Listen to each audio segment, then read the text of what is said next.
যে পাইলাম ভালো লাগলো, তাও ছেলে মেয়ে খাওয়া হবে। আর আগে যে সামাই চিনি টিনি এগুলো পাইলাম, এরকম আমরা কোনোদিন পাইনি। মামারা লুকায় লুকায় দিত, এখন হয়তো উপেন দিচ্ছে।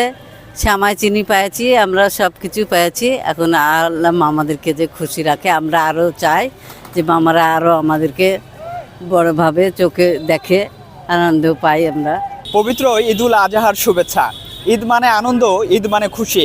আর এই খুশিটা অসহায় সাধারণ দরিদ্র মানুষের মাঝে ছড়িয়ে দিতে রাজশাহী কলেজ শাখা ছাত্র শিবির একটি মানবিক উদ্যোগ নিয়েছে।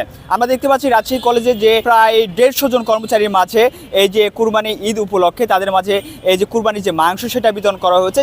ছাত্র শিবিরের পক্ষ থেকে মূলত একটি কুরবানির জন্য হচ্ছে একটি গরু এবং খাসি কুরবানি করা হয়েছিল, এবং সেখান থেকে যে মাংস সেটি যেরকম যে কর্মচারীরা রয়েছেন যারা মূলত শুধু মুসলমান না রয়, অন্য ধর্মাবলম্বী যেগুলো রয়েছে তাদেরকে এই যে খাসির মাংস সেটা দেওয়া হয়েছে। এবং এই যে মানবিক উদ্যোগটা নেওয়া হয়েছে এই বিষয়ে আমরা কথা বলার চেষ্টা করব। রাজশাহী কলেজ শাখা ছাত্র শিবিরের সভাপতি রয়েছেন আমাদের সাথে, আপনাদের এই উদ্যোগটা সম্পর্কে একটু বলবেন। আমরা আরও শুনতে পাচ্ছিলাম যে তারা বলছিলেন যে ছাত্র শিবির শুধু এখন নয়, এরা গত 15-16 বছর ধরে আপনারা তাদের পাশে ছিলেন, এবং আপনারা সামনে না আসতে পারলেও আপনারা পর্দার আড়ালে থেকে তাদেরকে সহযোগিতা করে গেছেন, কখনো সামাই চিনি, কখনো আর্থিক সহযোগিতা। তো আপনাদের এই কার্যক্রম সম্পর্কে বলবেন, এখন এই যে প্রকাশে মানুষের সঙ্গে এই যে সহযোগিতা করতে পারছেন। আসলে ধন্যবাদ। ঈদ মানে খুশি, ঈদ মানে আনন্দ।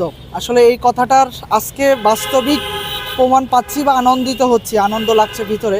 আসলে আমাদের রাজশাহী কলেজের সকল কর্মচারীরাও কিন্তু আমাদের পরিবারের ন্যায়। 150 শতাধিক কর্মচারী রয়েছে আমাদের। আজকে তাদের মাঝে যে ঈদ সামগ্রীটা অর্থাৎ কুরবানির মাংস যে তাদের কাছে পৌঁছাতে পেরে আমরা সত্যি আল্লাহর কাছে শুকরিয়া আদায় করছি, এবং আমরা খুবই আনন্দিত। কারণ আমরা বিগত বছরগুলোতে আসলে এইভাবে এই খোলা পরিবেশে তাদের মাঝে একত্রিত করে তাদের কাছে ঈদের আনন্দটা, ঈদের ভাগাভাগি করার সুযোগ কখনো হয় নাই।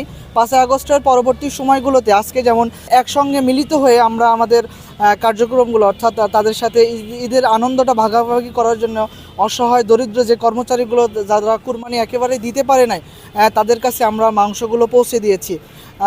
আমরা অন্যান্য বছরের হয়তোবা এইভাবে বড় পরিসরে দেওয়া হয় না, আমরা প্রত্যেকের বাসায় বাসায় যে রাতের অন্ধকারে বিভিন্ন মাধ্যমে তাদের কাছে পৌঁছাইতাম।